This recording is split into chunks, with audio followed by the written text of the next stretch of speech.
ಕಲಬುರಗಿಯಲ್ಲಿ ಬೀಗ ಹಾಕಿದ ಮನೆಗಳನ್ನೇ ಗುರಿಯಾಗಿಸಿಕೊಂಡು ಕಳ್ಳತನ ಮಾಡುತ್ತಿದ್ದ ಕುಖ್ಯಾತ ಕಳ್ಳರ ಗ್ಯಾಂಗ್ಗೆ ಪೊಲೀಸರು ಬ್ರೇಕ್ ಹಾಕಿದ್ದಾರೆ. 4 ಪ್ರಕರಣಗಳನ್ನು ಭೇದಿಸಿರುವ ಎಂಬಿ ನಗರ ಪೊಲೀಸರು ಲಕ್ಷಾಂತರ ರೂಪಾಯಿ ಮೌಲ್ಯದ ಚಿನ್ನಾಭರಣ ಹಾಗೂ ನಗದನ್ನು ವಶಪಡಿಸಿಕೊಂಡಿದ್ದಾರೆ. ಹೌದು, ಕಲಬುರಗಿಯ ಎಂಬಿ ನಗರ ಪೊಲೀಸ್ ಠಾಣಾ ವ್ಯಾಪ್ತಿಯಲ್ಲಿ ನಡೆದಿದ್ದ ಸರಣಿ ಕಳ್ಳತನ ಪ್ರಕರಣಗಳಿಗೆ ಈಗ ತಾರ್ಕಿಕ ಅಂತ್ಯ ಸಿಕ್ಕಿದೆ. ಕಳೆದ ಜೂನ್ ತಿಂಗಳಿನಲ್ಲಿ ವೀರಭದ್ರಯ್ಯ ಎಂಬ ಮನೆಯಲ್ಲಿ ನಡೆದಿದ್ದ ಭಾರೀ ಕಳ್ಳತನದ ಬೆನ್ನು ಬಿದ್ದು ಪೊಲೀಸರು ಈಗ ಇಬ್ಬರು ಕಿರಾತಕ ಕಳ್ಳರನ್ನು ಹೆಡೆಮುರಿ ಕಟ್ಟಿದ್ದಾರೆ. ಅಪ್ಪಾಜಿ ಅಲಿಯಾಸ್ ಅಪ್ಪು ಮತ್ತು ಸಂತೋಷ್ ಅಲಿಯಾಸ್ ಅಂತ್ಯ ಇಬ್ಬರು ಆಳಂದ್ ತಾಲೂಕಿನ ನಿವಾಸಿಗಳು. ಸುಮಾರು 12,14,000 ರೂಪಾಯಿ ಮೌಲ್ಯದ ಮಾಲು, ಇದರಲ್ಲಿ 67 ಗ್ರಾಂ ಚಿನ್ನದ ಆಭರಣಗಳು, 1,02,000 ರೂಪಾಯಿ ನಗದು ಮತ್ತು ಕೃತ್ಯಕ್ಕೆ ಬಳಸಿದ ಒಂದು ಪಲ್ಸರ್ ಬೈಕ್ ಸೇರಿದೆ. ನಗರ ಪೊಲೀಸ್ ಆಯುಕ್ತ ಡಾಕ್ಟರ್ ಶರಣಪ್ಪ ಎಸ್ಡಿ ರವರ ಮಾರ್ಗದರ್ಶನದಲ್ಲಿ ಮತ್ತು ಅಧಿಕಾರಿಗಳು ಮತ್ತು ಸಿಬ್ಬಂದಿಯವರು ಯಶಸ್ವಿ ಕಾರ್ಯಾಚರಣೆ ನಡೆಸಿದ್ದಾರೆ. Bureau report, Chandrashekhar, Kalaburagi. ನಮಸ್ಕಾರ. ಈ ದಿವಸ MB Nagar police station inspector ಮತ್ತು ಅವರ ಟೀಮ್ ACP ನಾರ್ತ್ ರವರ ಮಾರ್ಗದರ್ಶನದಲ್ಲಿ ಏನೋ ಒಂದು ಒಳ್ಳೆಯ ಪತ್ತೆ ಕಾರ್ಯ ಮಾಡಿದರೆ ಅದ್ರ ಬಗ್ಗೆ ನಮ್ಮ ಮುಂದೆ ಇಡ್ಲಿಕ್ಕೆ ಪತ್ರಿಕಾಗೋಷ್ಠಿಯನ್ನು ಕರೆದಿದ್ದೀವಿ. ಇವರ ಒಂದು ಕಾರ್ಯಾಚರಣೆಯಲ್ಲಿ 2 ಜನ ರೂಢಿಗತ ಏನು ಮನೆಗಳ್ಳತನ ಅಪರಾಧಿಗಳಿದ್ದಾರೆ ಅವರನ್ನ ಬಂಧಿಸುವಲ್ಲಿ ಯಶಸ್ವಿಯಾಗಿದ್ದಾರೆ. ಇವರ ಬಂಧನದಿಂದ ನಿಯರ್ಲಿ 12 ಲಕ್ಷಕ್ಕಿಂತ ಹೆಚ್ಚು ಚಿನ್ನಾಭರಣಗಳನ್ನ ವಶಪಡಿಸಿಕೊಳ್ಳಲು ಯಶಸ್ವಿಯಾಗಿದ್ದಾರೆ ಮತ್ತು 1 ಲಕ್ಷಕ್ಕಿಂತ ಹೆಚ್ಚು ಏನು ಕಳ್ಳತನ ಮಾಡಿರುವ ಹಣವನ್ನು ಕೂಡ ವಶಪಡಿಸಿಕೊಂಡಿದ್ದಾರೆ.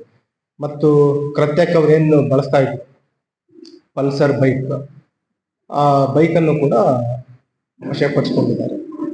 ಈ ಮೋಡಸ್ ಆಪರೆಂಡಿ ಏನು ಯಾವ ರೀತಿ ಆರೋಪಿಗಳು ಹಿನ್ನೆಲೆ ಏನಿದೆ ಅದನ್ನ ಹೇಳಲಿಕ್ಕೆ ಹೋದ್ರೆ, ಬೇಸಿಕಲಿ ಅವರು ಆಳಂದ್ ತಾಲೂಕಿನ ಕೆಲವು ತಾಂಡದಲ್ಲಿ ವಾಸ ಮಾಡ್ತಾರೆ. ಕೃಷಿ ಹೊಲದಲ್ಲಿ ಕೆಲಸ ಮಾಡ್ತಾ ರಾತ್ರಿ 1 ಗಂಟೆ ನಂತರ ನಗರಕ್ಕೆ ದ್ವಿಚಕ್ರ ವಾಹನದಲ್ಲಿ ಇಲ್ಲಿ ಬರ್ತಾ ಇದ್ರು. ಬಂದು ಒಂದು ಕಡೆ ವಾಹನವನ್ನ ಇಟ್ಟು ರ್ಯಾಂಡಮ್ ಆಗಿ, ಈಗ ಕೆಲವು ಅಪರಾಧಿಗಳು ಹಗಲೊತ್ತಲ್ಲಿ ಮನೆಗಳನ್ನ ರೆಕ್ಕಿ ಮಾಡ್ತಾ ಇದ್ರು, ಯಾವುದು ಲಾಕ್ಡ್ ಹೌಸ್ ಇದಾವೆ ಅಥವಾ ಲಾಕ್ಡ್ ಗೇಟ್ ಇದೆ ಅಂತ. ಇವರು ಆ ರೀತಿ ಇಲ್ಲ, ರ್ಯಾಂಡಮ್ ಆಗಿ ಒಂದು ಕಡೆ ವಾಹನವನ್ನ ನಿಲ್ಲಿಸಿ ಅದರಲ್ಲಿ ಎಂಬಿ ನಗರದಲ್ಲಿ ಏನು ಕೆಲವು ಇತ್ತೀಚೆಗೆ ಡೆವಲಪ್ ಆಗಿರೋ ಔಟ್ಸ್ಕರ್ಟ್ಸ್ ಅಲ್ಲಿ ಇರುವ ರೆಸಿಡೆನ್ಷಿಯಲ್ ಏರಿಯಾಗಳಿದ್ದಾವೆ, ಅಂತ ಮನೆಗಳನ್ನೇ ಇವರು ಏರಿಯಾಗಳನ್ನು ಟಾರ್ಗೆಟ್ ಮಾಡ್ತಾ ಇದ್ರು. ಅಲ್ಲಿ ರೆಕ್ಕಿ ಮಾಡಬೇಕಾದ್ರೆ ಏನು ವಾಹನವನ್ನ ನಿಲ್ಲಿಸಿ ಬೈ ವಾಕ್ ರೆಕ್ಕಿ ಮಾಡೋದು, ಯಾವುದು ಲಾಕ್ ಆಗಿರುವಂತಹ ಮನೆ ಇದೆ ಅಥವಾ ಲಾಕ್ ಆಗಿರುವಂತಹ ಗೇಟ್ ಇದೆ, ಆ ಗೇಟ್ ಅನ್ನ ಅಥವಾ ಲಾಕ್ಗಳ ಮನೆಗಳನ್ನ ತಕ್ಷಣ ಅಲ್ಲೇ ಅಪರಾಧಗಳನ್ನ ಮಾಡುವಂಥದ್ದು. ಒಂದು ಸಲ ಅಪರಾಧ ಮಾಡಿದ್ರೆ 1 ಮಂತ್ ಆ ಕಡೆ ಬರೋದಿಲ್ಲ ಅವರು. ಬೇಸಿಕಲಿ ಒಂದ್ಸಲ ಅಪರಾಧ ಮಾಡಿದ್ರೆ 1 ಮಂತ್ 2 ಮಂತ್ಸ್ ಏನವರು ಸಿಕ್ಕಿರುತ್ತೆ, ಅದರ ಮೇರೆಗೆ ಅವರು ನೆಕ್ಸ್ಟ್ ಆ ಕಡೆ ಬರ್ತಾ ಇರ್ಲಿಲ್ಲ. ಕಳೆದ ವರ್ಷ ಜೂನ್ ತಿಂಗಳಲ್ಲಿ ಒಂದು ಅಫೆನ್ಸ್ ಆಗಿತ್ತು, 2025 ಜೂನ್ ಅಲ್ಲಿ. ಅದರಲ್ಲಿ ನಮಗೆ ಒಂದು CCTVಯ ಒಂದು ಲೀಡ್ ಅನ್ನು ಸಿಕ್ಕಿತ್ತು. ಅದ್ರ ಮೇಲ್ಗಡೆ ಮತ್ತು ಕೆಲವು ತಾಂತ್ರಿಕವಾಗಿ ದೊರೆತ ಸಾಕ್ಷಿಗಳ ಆಧಾರದ ಮೇರೆಗೆ ಆರೋಪಿಗಳನ್ನ ಬಂಧಿಸಲು ಯಶಸ್ವಿಯಾಗಿದ್ದಾರೆ.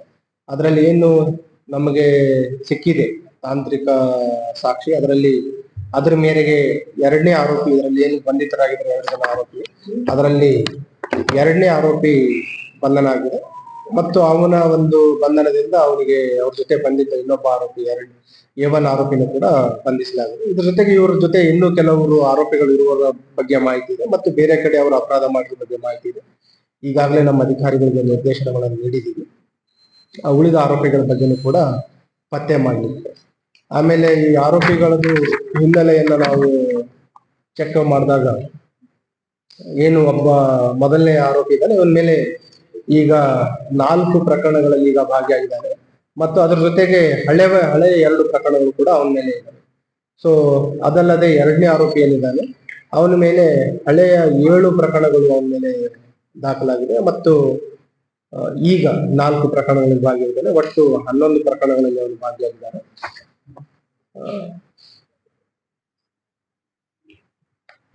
ಇದರಲ್ಲಿನೂ ಕೂಡ ನಮಗೆ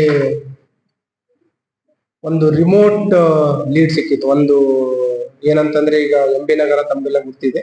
ಇತ್ತೀಚೆಗೆ ರೆಸಿಡೆನ್ಷಿಯಲ್ ಏರಿಯಾ ಅಲ್ಲಿ ಎಲ್ಲ ಹೊಸ ರೆಸಿಡೆನ್ಷಿಯಲ್ ಏರಿಯಾಗಳು ಬರ್ತಾ ಇದೆ. ಅಲ್ಲಿ ಜನರ ಒಂದು ಓಡಾಟ ಕಡಿಮೆ ಇರುತ್ತೆ. ಆ ಹಿನ್ನೆಲೆಯಲ್ಲಿ ಆ ಒಂದು ಪ್ರದೇಶವನ್ನ ಅವರು ಆಯ್ಕೆ ಮಾಡಿಕೊಂಡಿರುವಂತದ್ದು. ಮತ್ತು ಇವರು ಏನ್ ಅಪರಾಧ ಮಾಡಿದ್ದಾರೆ, 4 ಅಪರಾಧಗಳು ಮಾಡಿರುವ ಟೈಮ್ ಲೈನ್ ನೋಡಿದಾಗ, ಒಂದು ಫಸ್ಟ್ ಏಪ್ರಿಲ್ ಅಲ್ಲಿ ಮಾಡಿದ್ದಾರೆ, ನೆಕ್ಸ್ಟ್ ಜೂನ್ ಅಲ್ಲಿ ಮಾಡಿದ್ದಾರೆ, ನೆಕ್ಸ್ಟ್ ಜುಲೈ ಅಲ್ಲಿ ಮಾಡಿದ್ದಾರೆ, ನೆಕ್ಸ್ಟ್ ಆಗಸ್ಟ್ ಅಲ್ಲಿ ಮಾಡಿದ್ದಾರೆ. ಅದರ ನಂತರ ಮಾಡಿರ್ಲಿಲ್ಲ. ಆಮೇಲೆ ಏನು ಅಫೆನ್ಸ್ ಅಲ್ಲಿ ಅಪರಾಧ ಮಾಡಿದಾಗ ಏನು ಅವ್ರಿಗೆ ಕಳ್ಳತನದಲ್ಲಿ ಆ ಚಿನ್ನಾಭರಣ ದೋಚಿದ್ದಾರೆ, ಅದರಲ್ಲಿ ಅವರೊಂದು 50% ಸೇಲ್ ಮಾಡಿದ್ದಾರೆ. ಅಲ್ಲಿ ರೈಲ್ವೆ ಸ್ಟೇಷನ್, ಬಸ್ ಸ್ಟ್ಯಾಂಡ್ ಅಲ್ಲಿ ರ್ಯಾಂಡಮ್ ಪರ್ಸನ್ಸ್ ಗಳಿಗೆ ಕಡಿಮೆ ಬೆಲೆಗೆ ಮಾರಾಟ ಮಾಡಿದ್ರು. ಇನ್ನು ಕೆಲವು ಅವ್ರ ಮನೆಯಲ್ಲೇ ಇಟ್ಕೊಂಡಿದ್ರು. ಇಂಟ್ಯಾಕ್ಟ್ ಅಪರಾಧಗಳಲ್ಲಿ ಏನು ಮಾಡಿದ್ರು ಅದನ್ನ ವಶಪಡಿಸಿಕೊಳ್ಳುವಲ್ಲಿ ನಮ್ಮ ತಂಡ ಯಶಸ್ವಿಯಾಗಿದ್ದಾರೆ. ಹಾಗಾಗಿ ನಮ್ಮ ಎಂಟೈರ್ ಟೀಮಿಗೆ ನಾನು ಅಭಿನಂದನೆಗಳನ್ನ ಸಲ್ಲಿಸಲಿಕ್ಕೆ ಇಷ್ಟಪಡ್ತೀನಿ.